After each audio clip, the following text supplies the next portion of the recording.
Bonjour à tous, nous nous retrouvons aujourd'hui 29 mai, vendredi, donc pour la correction des exercices qui ont été donnés il y a 2 semaines. Alors, premier exercice, exercice 8, il fallait résoudre un système, 3 équations à 3 inconnues, par la méthode matricielle. Alors, le système était ici, donc 2x plus 4y moins z, donc pour transformer ça en matrice, en système ax égale b. Pour la matrice A, on prend les coefficients devant chaque inconnu, 2, 4, moins 1, 3, moins 2, 1, 1, moins 3, 1.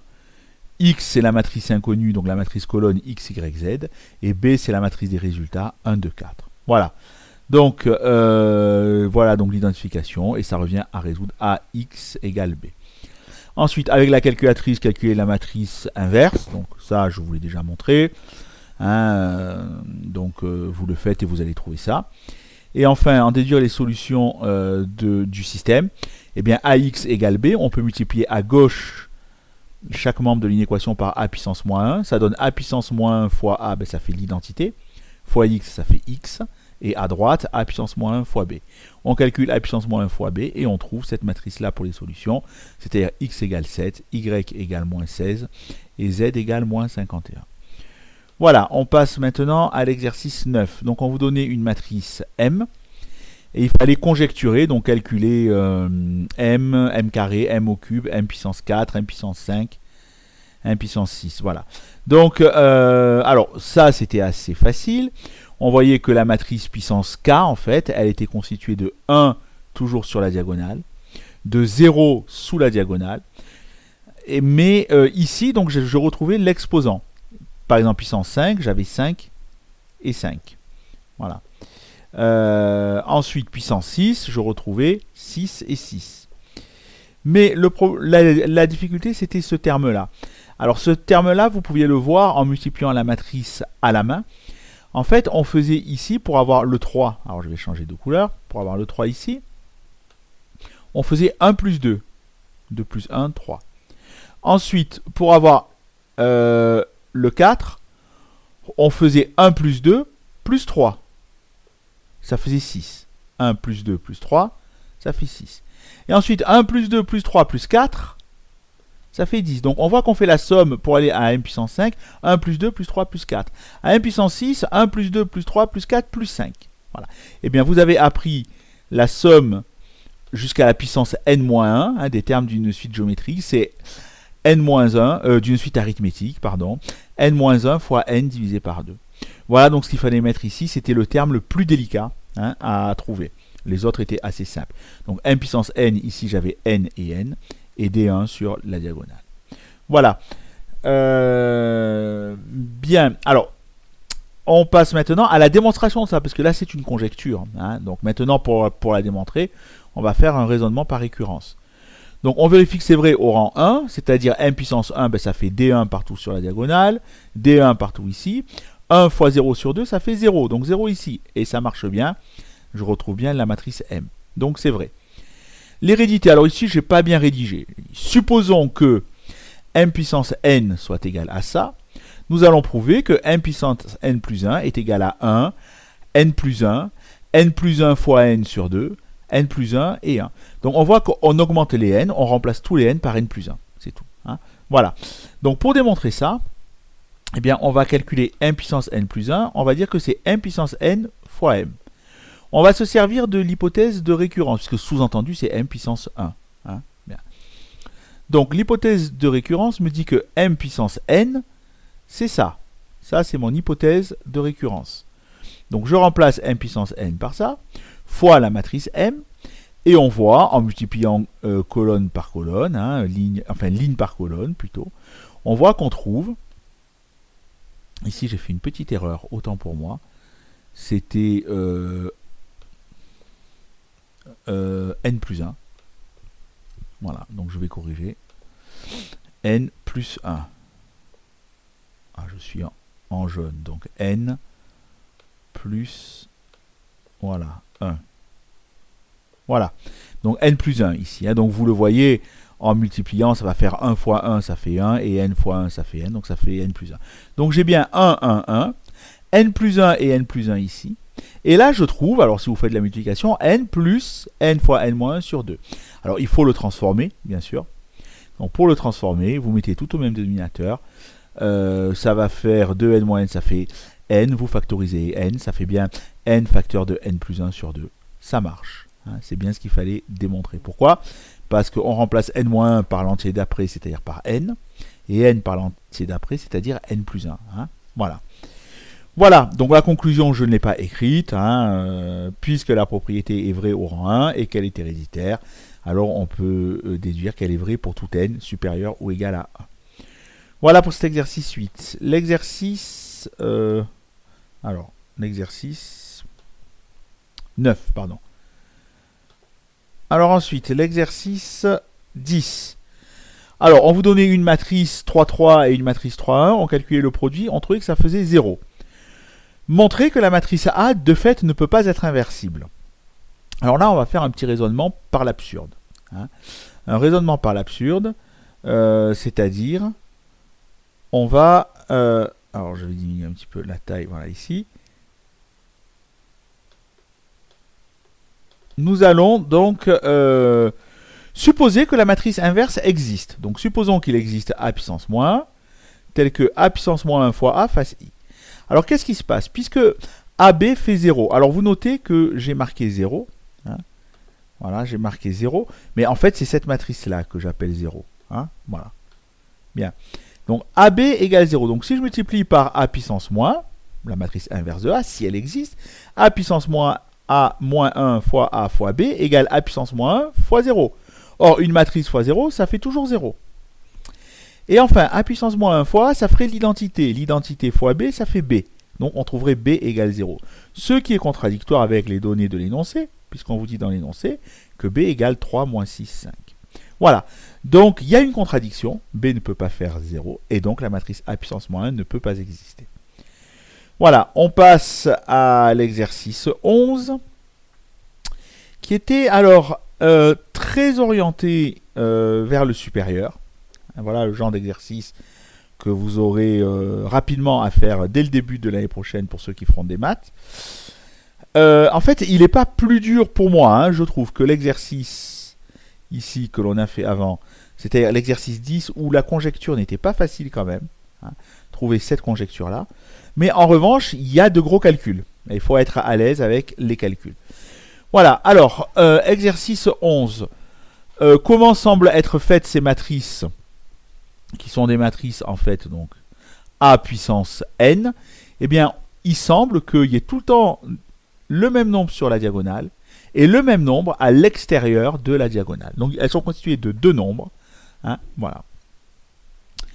Alors, trouver une matrice B pour que la matrice A soit égale à 2B moins I3, ben, pour la matrice B, il suffit de prendre une matrice avec des 1 partout.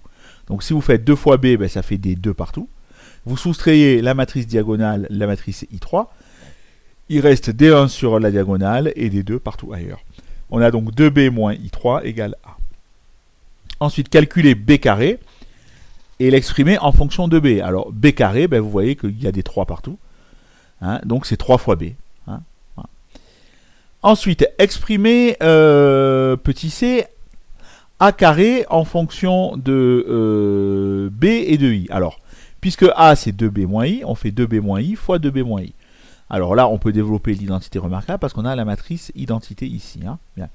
Donc ça fait 4B carré, moins 2 fois 2B, 4B fois I, ben, ça ne change pas, plus identité au carré, ça fait I.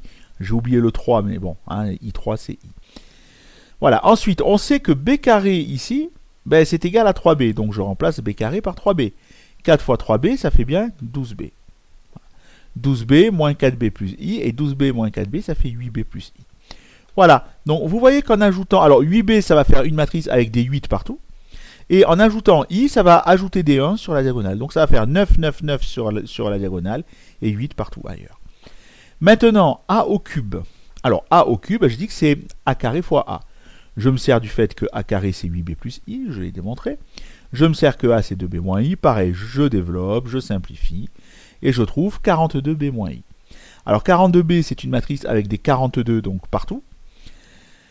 Et j'enlève 1 sur la diagonale. Ça va faire des 41 sur la diagonale et 42 partout ailleurs. Troisièmement, il fallait démontrer cette formule. Alors là, voilà, un petit peu monstrueuse. Hein, c'était la question difficile. Donc l'initialisation, elle est simple. Il faut remplacer n par 1 et bien vérifier qu'on tombe sur la matrice A. Donc moins 1 puissance 1, ça fait moins. Moins 1 fois i, ça va faire moins l'identité. Ici. Voilà. Ensuite, 1 tiers, alors 5 moins 1 puissance 1. Donc ça fait 5 plus 1, ça fait 6. 1 tiers fois 6, ça fait 2. 2b. Donc ça fait moins 1 plus 2b. Et moins 1 plus 2b, c'est bien égal, par définition, 2b moins i, hein, ou moins i plus 2b, c'est pareil, c'est égal à la matrice A. Donc l'initialisation est juste. Maintenant, l'hérédité. Alors c'est ici que ça va décoller. Accrochez-vous. Donc, on veut démontrer ça. Pour tout n supérieur ou égal à 1. Donc supposons, hypothèse de récurrence, que a puissance n égale tout ça. Nous allons démontrer que ça marche au rang n plus 1. Je recopie ça en remplaçant n par n plus 1. Partout. Bien, et comment faire pour démontrer ça? Là, j'ai pris une autre page, parce que voilà.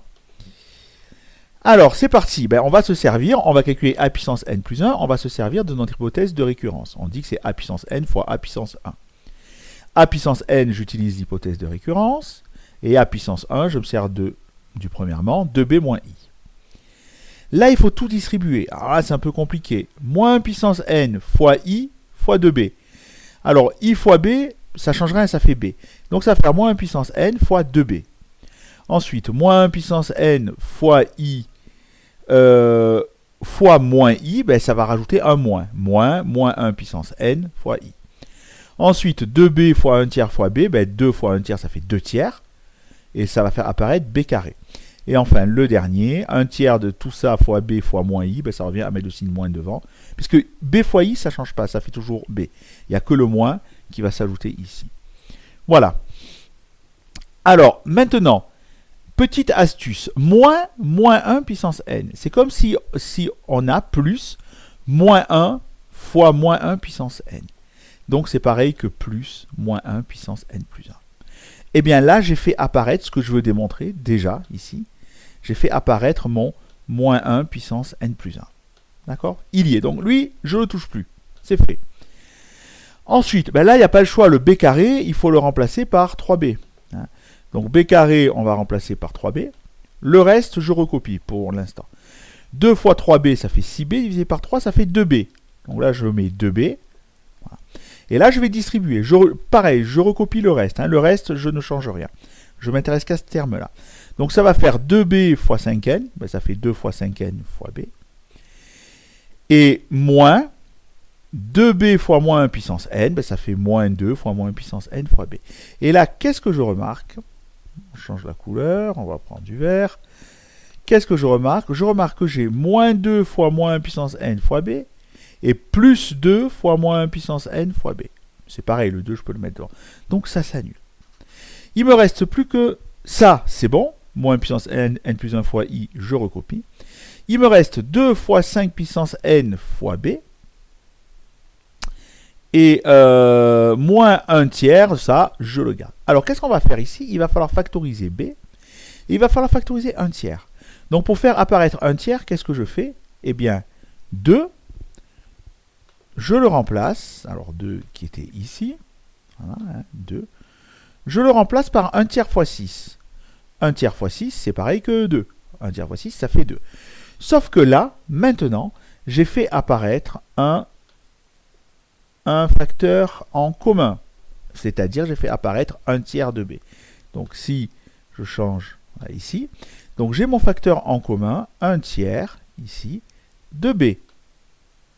Et là, j'ai aussi 1 tiers de b. Voilà. On va prendre peut-être un petit peu plus épais. Voilà. Donc, celui-là, on le recopie, on ne le touche pas. Hein, il reste là. Alors, je vais factoriser mon 1 tiers de b. Alors, regardez que je l'ai coupé pour faire apparaître comme dans l'énoncé. 1 tiers, je l'ai mis à gauche de la parenthèse et b, je l'ai mis à droite. Mais c'est pareil que 1 tiers fois b. Et dans la parenthèse, qu'est-ce qu'il me reste? Ici, il me reste 6. On va prendre du bleu. 6 fois 5 puissance n. Donc 6 fois 5 puissance n que je retrouve ici. Et là, j'ai quoi? Le signe moins qu'il ne faut pas oublier, moins 5 puissance n. Et après, le moins, pareil, je le factorise. Donc, moins par moins, ça fait plus. Plus moins 1 puissance n. Voilà, fois b. Ben c'est fini maintenant, parce que 6 fois 5 puissance n, moins, sous-entendu, 1 fois 5 puissance n. Donc 6 moins 1, ça fait 5 fois 5 puissance n, ça fait 5 puissance n plus 1. Et là, je fais la même astuce que tout à l'heure. Plus ça, je dis que c'est pareil que moins 1 fois ça. Donc c'est pareil que moins 1 puissance n plus 1. C'est QFD, c'est ce qu'il fallait démontrer. Conclusion, je ne l'ai pas rédigé. Je peux donc déduire que pour tout n supérieur ou égal à 1, la matrice est égale à ça. Alors, exprimer les coordonnées, je vois que je ne l'ai pas fait. C'est assez simple, puisque votre matrice B, il y a des 1 partout. D'accord? Donc, vous allez mettre ça, ça va multiplier la matrice B. Ça, c'est un réel. Il faut mettre ça dans tous les termes de la matrice B. Et il va falloir ajouter moins 1 puissance n plus 1. Attention, uniquement sur la diagonale, puisque c'est fois i, et i, c'est les 1 sur la diagonale. Voilà les termes de votre matrice. Voilà un exercice, c'est très bien, j'ai dit, on va commencer à travailler un petit peu orienté vers le supérieur. Là, nous y sommes vraiment, c'est une très bonne préparation. Voilà, donc aujourd'hui, vous commencez un nouveau chapitre, dernier chapitre, où on va faire le lien entre les matrices, les probabilités, les graphes. Hein, vous allez découvrir ce que c'est qu'un graphe. Donc, je vous laisse réfléchir à l'activité numéro 1, qui est en pièces jointes. Essayez d'en faire le plus possible. Réfléchissez-y, prenez la semaine. On fera une visioconférence la semaine prochaine pour corriger ça et pour voir le cours. Voilà, bon travail et à la semaine prochaine.